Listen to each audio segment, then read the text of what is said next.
Hey guys, thanks so much for tuning in to this week's edition of the Original Strength Podcast. Got a very special guest this week, Dr. Mark Cucuzzella, and I'll just tell you a little bit about Mark. He is the author of the book, Run for Your Life, How to Run, Walk, and Move Without Pain or Injury and Achieve a Sense of Well-Being and Joy. He's also a Lieutenant Colonel in the Air Force Reserves, and he helps airmen run better through a project called the U.S. Air Force Efficient Running Project. And he is a professor at the University of West Virginia School of Medicine. And he's a doctor of medicine and practices family medicine what hospital is that, Mark? I'm at Jefferson Medical Center here in Ranson, West Virginia. Wow. Dr. Mark wears a lot of hats, guys, but this man is amazing. He has run over 100 marathons and ultra marathons, and he's been running for over 35 years. And he lives what he preaches. Dr. Mark, thanks for being on the show today. It's been my pleasure. We're aligned in so many things about keeping the body moving. Motion is lotion, you know. Motion is lotion. So I gotta ask you. So you've been running for over 35 years, and you've put more miles on your body than I have probably a car. How are you able to maintain that stamina and that durability for so long? Yeah, I guess that's a good question. It's probably, I started running at age 13 and I turned 54 in less than a month. So it's 40 years. So I've probably been running since I was 2. You know, I was one of those hyperactive kids, you know, before, you know, the standard of care was to medicate. You know, my mom just let me out the door and we ran. You know, my first race was a half marathon. And just because there weren't 5Ks then. There were only like these maybe half marathons, and started running with my brother who was on the cross country team. And you know, my dad saw this race and signed us up. And my other brother Neil was 11, and he ran a 1:31, and I ran a 1:23. Just like that, just by being active kids before we were runners. But I think one of the big mistakes is, you know, we didn't know it then, so you know that's a pretty fast time for both of us. It was national record standards, and then we became runners, single sport athletes. You know, kind of geared to that, and then you know the Trail of Tears of injury kicked in until I finally got my feet operated on in 2000 for some structural problems, mostly related to footwear. My toes were bent in about 40 degrees. They looked like a track spike.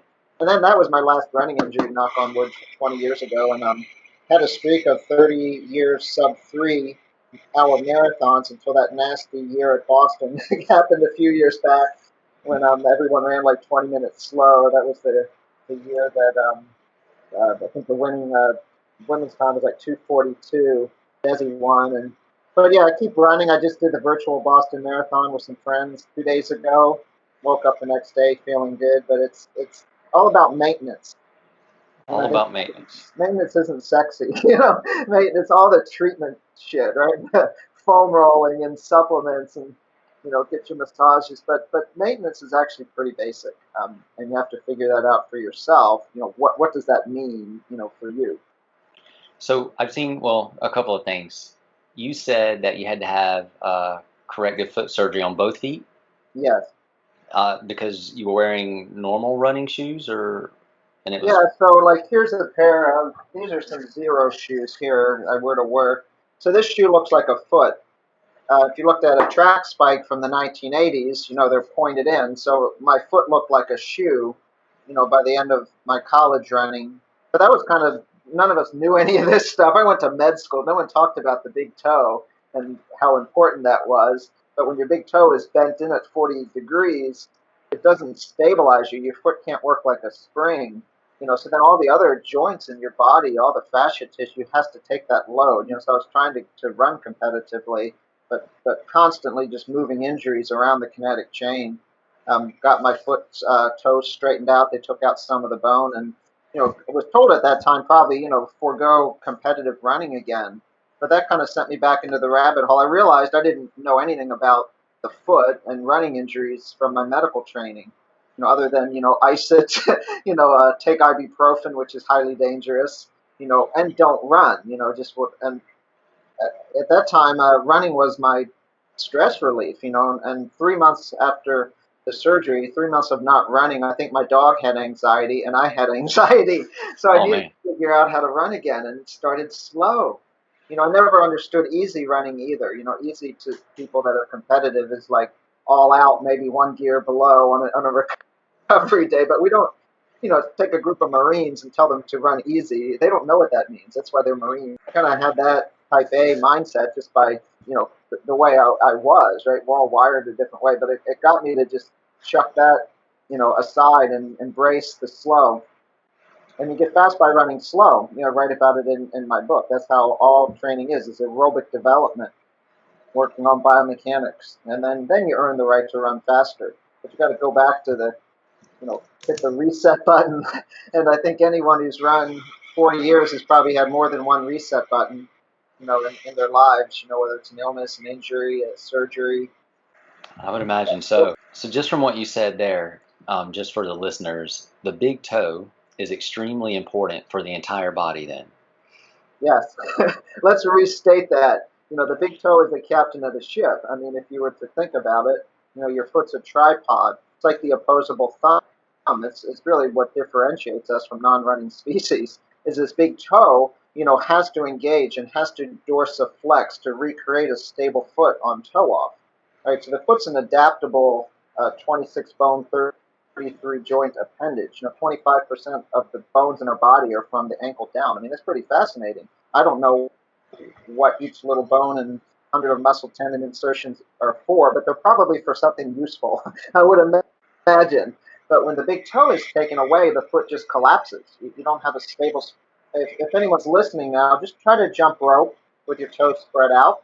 You're nice and springy. Now take your big toe and just squeeze it like a high heel shoe. Just like squeeze it in so your foot is just basically collapses, and try to jump rope. And you'll be like, thud. So that's what's happening. But we have a cushioned shoe on, so you can kind of get away with it for a little bit. But ultimately, that without the shock absorber there, which is your foot and big toe, something's going to take the hit. If you want to run, I mean, you can kind of just transition to walking and probably be fine. But if you actually want to run, running's a spring motion, and the big toe is critical for spring functioning. Kids, don't put your kids in those horrible shoes. There's a paper published in 1908 by a guy named Hoffman. So they showed in 4 weeks you actually started to deform the bones of a child, putting them in a standard shoe. 4 weeks. Yeah, I could share that paper with you. Just type in Hoffman 1908, children's shoes or something. All right. And, we made a little PDF of it too, but it's like, that's profound. I mean, bones are malleable. And if they'll take the shape of the forces applied to them. That's awesome. Their foot. You said something else that I just for educational purposes, because this is fun. You said taking ibuprofen could be very dangerous. Can you just expand on that just a little bit? Yeah, so ibuprofen, it's in the category of, it's called non-steroidal anti-inflammatory medications.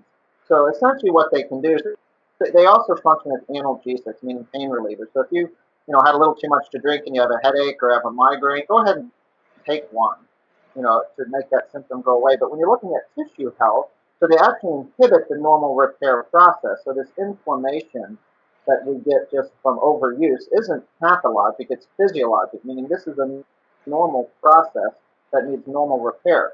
So if you have Achilles tendinosis, for example, which kind of sucks, right? That just doesn't go away. And you start to take ibuprofen, and it inhibits all that reparative collagen that we want laid down.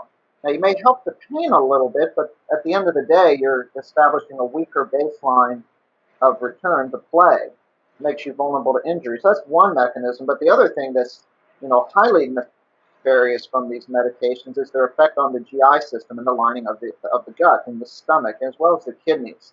So I was taking these medications as a freshman in college because, like all of us, we all beat ourselves up. I had knee pain, hip pain. So the trainer's room started giving us ibuprofen, right? It wasn't prescription. I didn't know what it was. I started taking this and, took it for a couple months and felt like horrible. Couldn't keep up with workouts and had this horrible stomach ache. But I was going to class, going to practice. I'm an 18-year-old kid. I didn't know any better. And my roommate's father was a pharmacist. So he looks at me one night, and we had a white. I was at University of Virginia, and the dorm cement wall was white. And he said, Mark, you're not looking too good. You're looking like the color of that wall.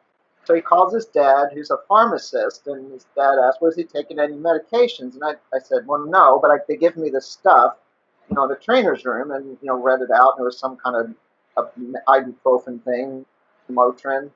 And I went down to student health, which, I'd never been there, you don't go to doctors, but they did my hemoglobin, which is my blood count, and that was 6, which is a less than half, like it's about a third of normal blood. Going to practice with like a hemoglobin of 6. So I was immediately admitted to the hospital. They did the test. They didn't do endoscopies then. They made us swallow this chalky stuff called barium. I just had hundreds of holes all throughout my intestinal tract. That set me back a little bit, but that was my last ibuprofen. That's Oh for man. sure. I cringe when I see, like in the military, they kind of affectionately call it vitamin M. All these soldiers are getting overuse injuries, and they'll go, to the clinic, the health clinic, or they'll just go, to the PX, and they'll buy all this ibuprofen. And it's like, no, stop. I mean, there's so many adverse events from that. So if you're listening to this and you're taking ibuprofen for an overuse injury, stop. Stop right now. Stop. Now, if you have something like rheumatoid arthritis, say you have a pathologic inflammatory disorder, something autoimmune, then maybe. Or if you have severe osteoarthritis, and you know that the low dose you're taking can help that pain a little bit every day, but you know it's not causing harm, maybe. But for the majority of people, this medication should be banned off the market. To the Wow. point that a gentleman in Germany invented the substance, I forget his name. So he invented the chemical. And when he heard that it was over the counter in America, he couldn't believe it. This is the guy who invented it. He's like, oh my God, I can't believe this is over the counter in America. Because No, that's how things go. we take them like Flintstone vitamins here. Exactly. I know kids, right? We have the children's version of, the liquid ibuprofen. Now, maybe if they have some horrible fever and they're miserable and they're shaking, give them one dose, bring that down. But fever is a normal response too. But sometimes kids are uncomfortable from the fever. So, you as a parent decide when to treat a fever or not. So as far as keeping yourself healthy, and going from the ground up approach, I've noticed a lot of some of the pictures of you running. You're barefoot. Yes, I run almost summertime, almost exclusively barefoot. Is that's so you can use your springs of the big toe to help propel you? Well, yeah, I mean, I think it's just at this point, it's fun. Like you get this sensory experience running barefoot. You've got 200,000 nerves, and it's just fun to run barefoot or in sandals. You feel the ground. It's crazy too. Like you come back from a barefoot run and you just feel good because you can't overrun your feet. Like you'll never run too hard if you're in your bare feet because your feet kind of act like a governor. You can't. Like I've usually been pretty safe, but 5 weeks ago, Tim, I caught my toe running in sandals on the Appalachian Trail, and I Oh, snapped second toe right through the joint. So I'm back in the sandals now with some some medical duct tape on the toe. But I was like, But yeah, so if you do go barefoot, my new advice is wear the shoes on the trail. So, but that's all right. We all do stupid shit. But yes, we do. yeah, but that's a trauma injury. I haven't had any overuse injuries running barefoot. Maybe that's a trauma injury. 4 weeks ago, I was riding my bicycle wearing flip-flops, and for some reason, I thought it would be a good idea to run into a car, and my foot hit the car just right, and I broke my third toe. Oh, gee, you want to share X-rays? Yeah, but toes are right. It's fine, right? Just tape it to the one next to it. So we have the big toe is different, but the other four are probably expendable. Yeah, But the big toe, no, do not lose your big toe. I'm with you. I don't want to lose my big toe. It's like when you said it was the captain of the ship, I was like, that's perfect because that reminds me of that Seinfeld episode. It's the captain of the toes. I've got a good friend. His name is Lawrence Van Lingen. He's a fascia specialist, an amazing running teacher. But I was listening to him explain the big toe, and that's how he described it. So full credit to my friend Lawrence on that. No, that's the best description. I love it. So from a ground up approach and from a durability approach, you mentioned nutrition also. How much does nutrition play in your ability to maintain your resiliency and your durability so you can live your life the way you want to. I mean, it's essential. So, if we don't do damage to our body, we don't need to recover, right? So good nutrition is, especially as we age, Tim. So I'm 50, almost 54. So we all face this illness called sarcopenia, which is muscle mass wasting. So if you kind of just do your usual life, you'll lose 1% of your muscle mass per year after your 50th birthday. Doesn't mean you have to, but you have to resist. So you have to get good protein. You have to get healthy fat. So we have essential amino acids and essential fatty acids. And these come in packages called food. And the foods that are the highest quality for these, now everyone has their, religion as far as diet goes, but the animal products are the highest quality of those substances. So complete proteins, which are all 8 essential amino acids, all of your essential fatty acids would come in something called an egg. It would become a chicken if you left it alone. Wonderful. It's got all the essential amino acids. Add the vegetables for some fiber to feed the microbiome. But eat plants and animals is really the way to do it. I mean, that's ancestral. That's how we got here. I developed a type of diabetes about 8 years ago, which is a variety of type 1. It's called LADA. So I make very little insulin. So I've survived since 2012 on a very low carbohydrate diet, which was medically necessary for me, but I feel great. Like it was kind of probably almost a good thing that happened because I was just chasing carbs all day as I was becoming sick with this problem. And I was waking up in the middle of the night needing to eat again. I was just on a roller coaster all day.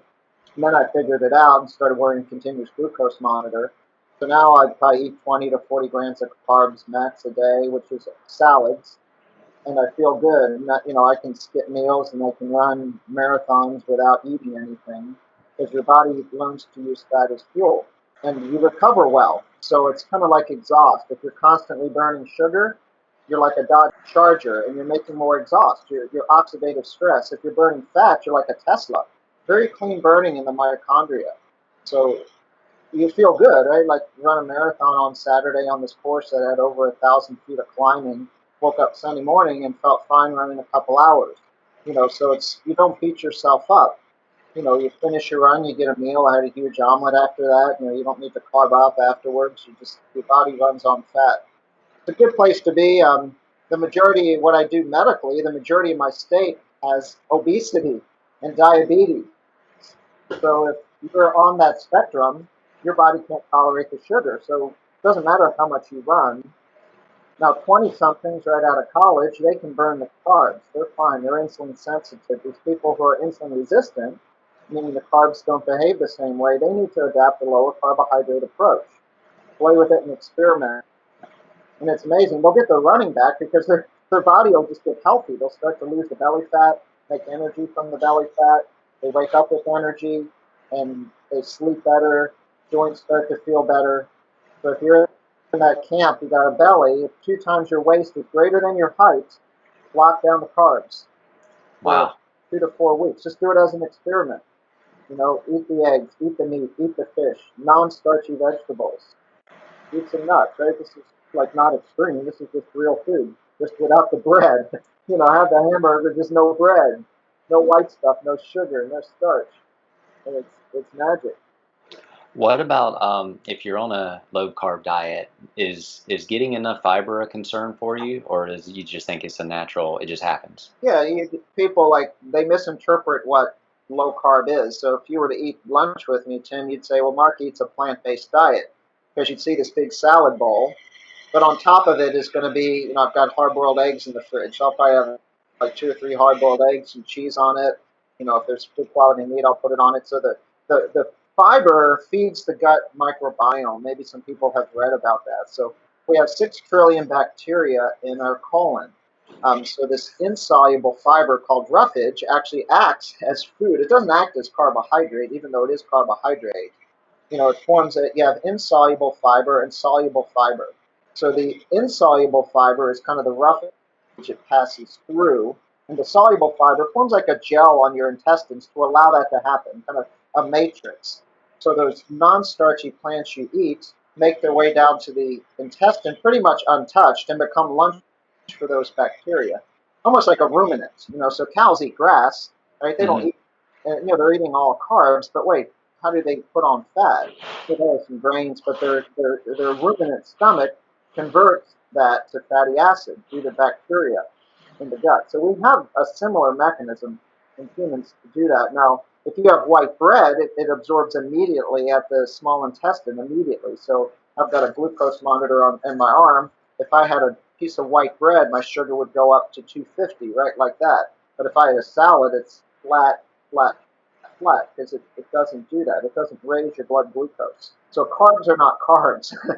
So there's, even something that's a slower burn, like chew an apple and chew it, drink some water, especially if it travels with a little fat. That's going to behave pretty flat. It's got a lot of fiber, but apple juice, boom, Straight goes right sugar. to the liver.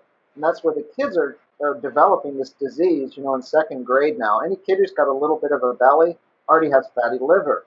That's where diabetes starts. That's the sweet drinks. They're the first offender. Yeah, so get rid of all the sweet drinks, no matter what type of carbs you eat or don't eat, but the sweet drinks really, should go off the table because they need to pass through your liver, and your liver has no capacity to drink the carbohydrates. We've never done that, in our existence on the planet, drank carbohydrates. Right? Just like, you talk a lot about movement, and we've never sat 12 hours a day in chairs, Right. and expect to run, right? Maybe, the Indian style around the campfire, sit on a rock, squat, like you have 50 different positions that you'd be on the ground. You wouldn't even have furniture. So, because we're talking about nutrition, and it's fascinating to me, what about, you had mentioned earlier, right before we got on the call, about how nutrition affects fascia. Can you explain how Yeah, nutrition affects fascia? Because that sounds really awesome.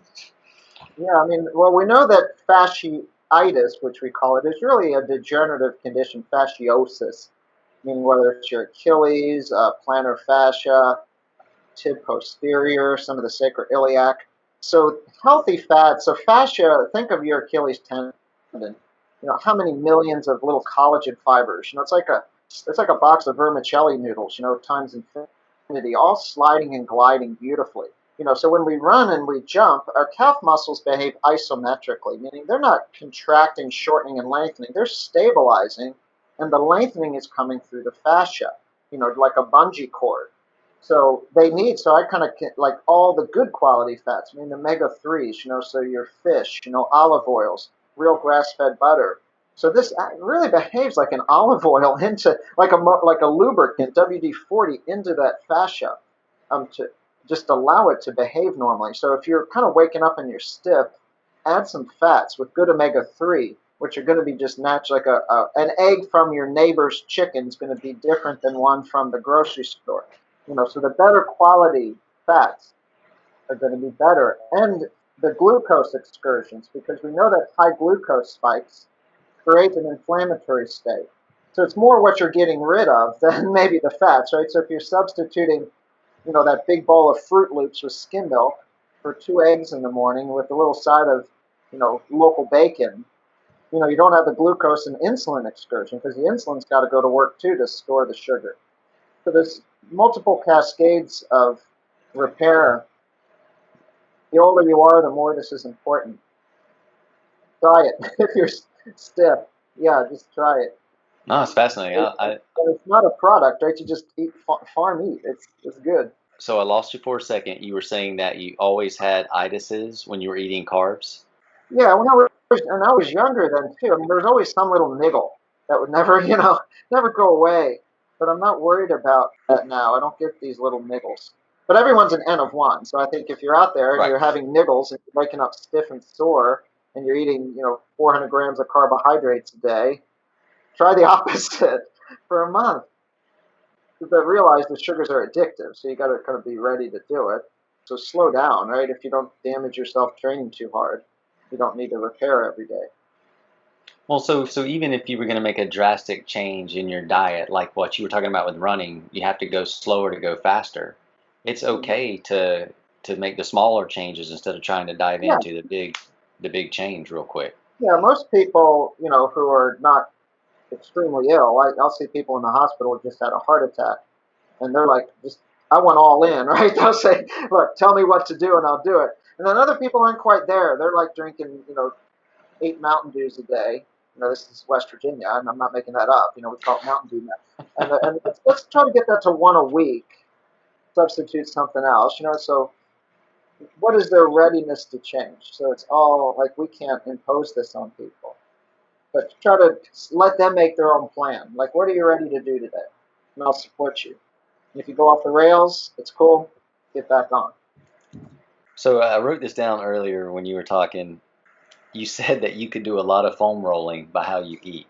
Yeah. I mean, it's just good tissue repair. If you are active, not even working out, say you're on your feet 12 hours a day, have protein and fat at every meal, because if our muscles maintain integrity, so if I'm 53, and really if you're active, you need about 1.5 grams of protein per kilo of body weight. So you do the math there. So say, you're a buck 40, 140 pounds, you might be 70 kilos. So that's looking like 100 grams of protein. So what does that look like? So a big egg might be 10, like a big egg, but a little one might be 6. A big piece of steak might be about 15, so maybe 20, depending on how much you have, some cheese. But you got to get that, right? Your body can't make that. You have to get that. And it's, have protein at every meal, so 30 grams at every meal.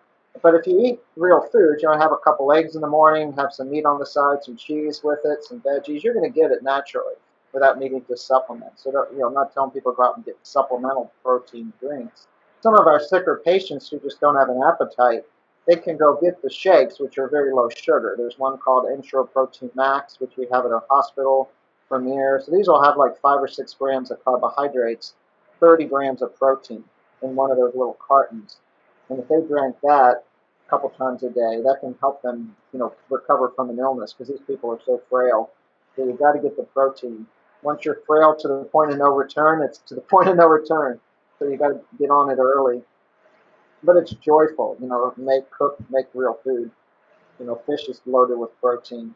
And quality protein too. So there is a scale. It's called the DIAAS scale. I forget what that stands for. So it's just a dietary amino acid score. So your animal products are the highest quality. So 10 grams of protein in an egg is different from 10 grams in peanut butter. The full spectrum of amino acids. So I'll support anyone who comes to me clinically and wants to do plant-based and vegetarian. But if you don't have a reason not to have the animal products, ethically, religiously, for some reason, your better quality proteins are the animal products. B12, more bioavailable.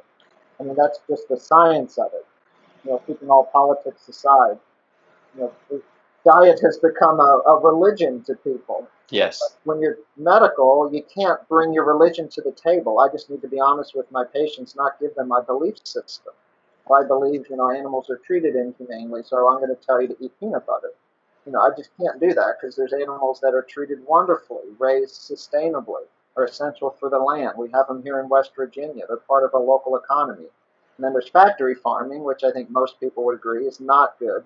But then there's factory farming of corn and soy too, which wipes out acres and, wipes out tons of animals. So, I mean, you choose your argument, but if you're sick, you've got to know the biology of what got you there and how to get out of it. Usually what got you there, you can't keep doing. So if you've been eating bread and Mountain Dew and you ended up with diabetes and a heart attack, you can't keep having bread and Mountain Dew.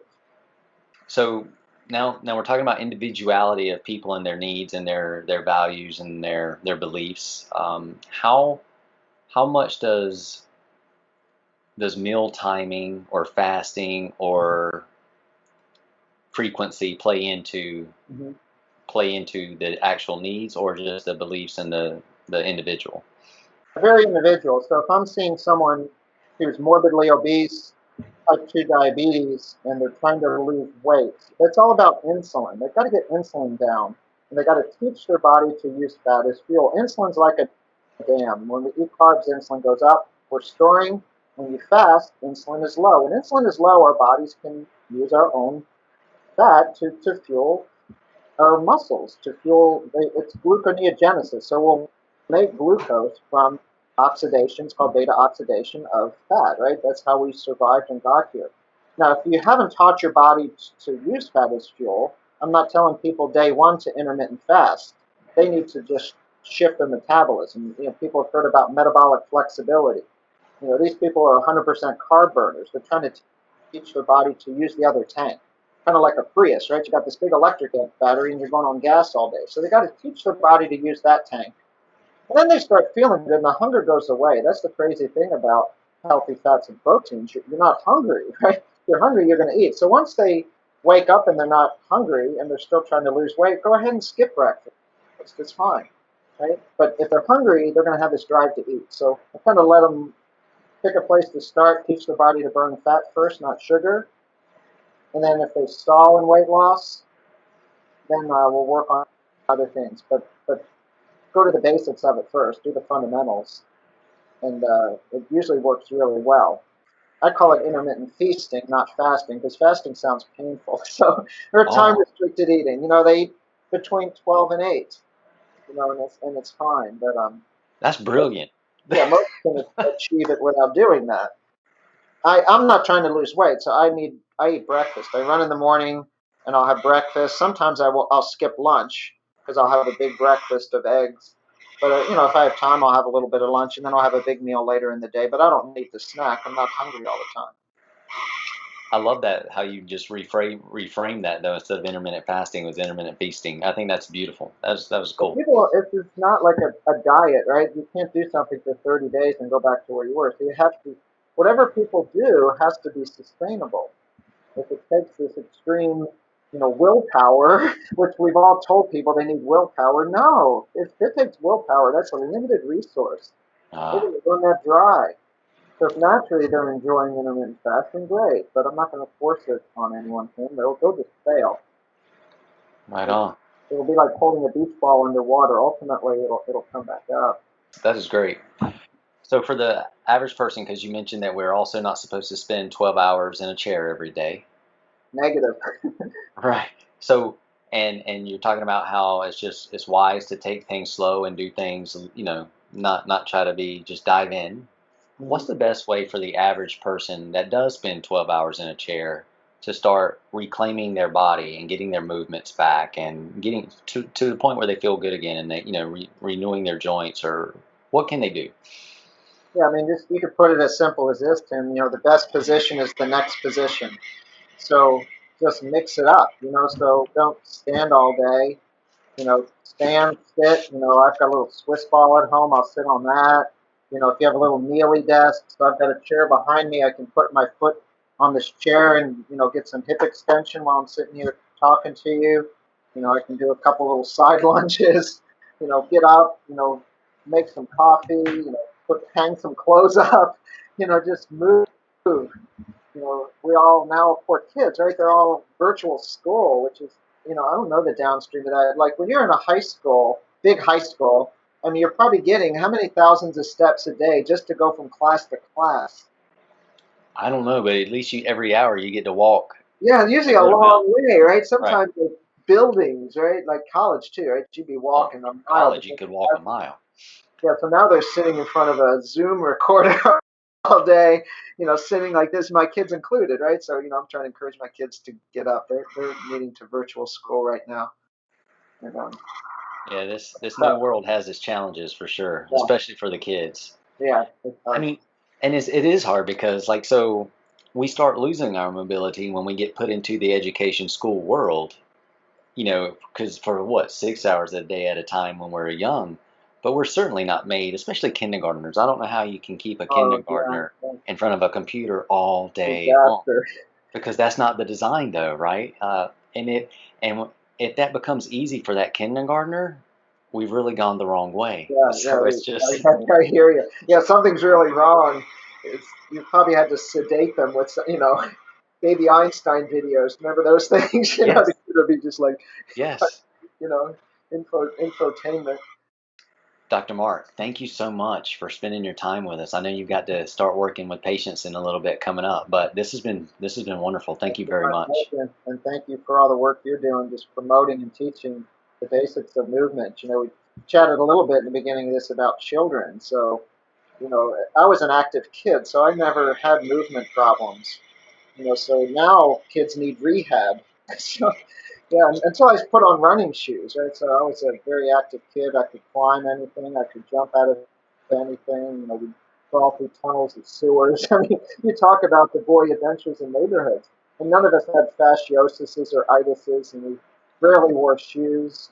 If we did, they were those Converse All Stars. Yes. And we never had these issues. We sat down for dinner, we ate real food, then we go out and play again. But let's try to recreate that, in a modern world. Let's do it. My dream. So yeah, we all have dreams. I'm dreaming right there with you. Yeah, yeah, Guys, check out Dr. Mark's book, Run for Your Life. yeah. And we have a website, runforyourlifebook.com, and you can see we have a bunch of videos and resources on running and exercise on that page.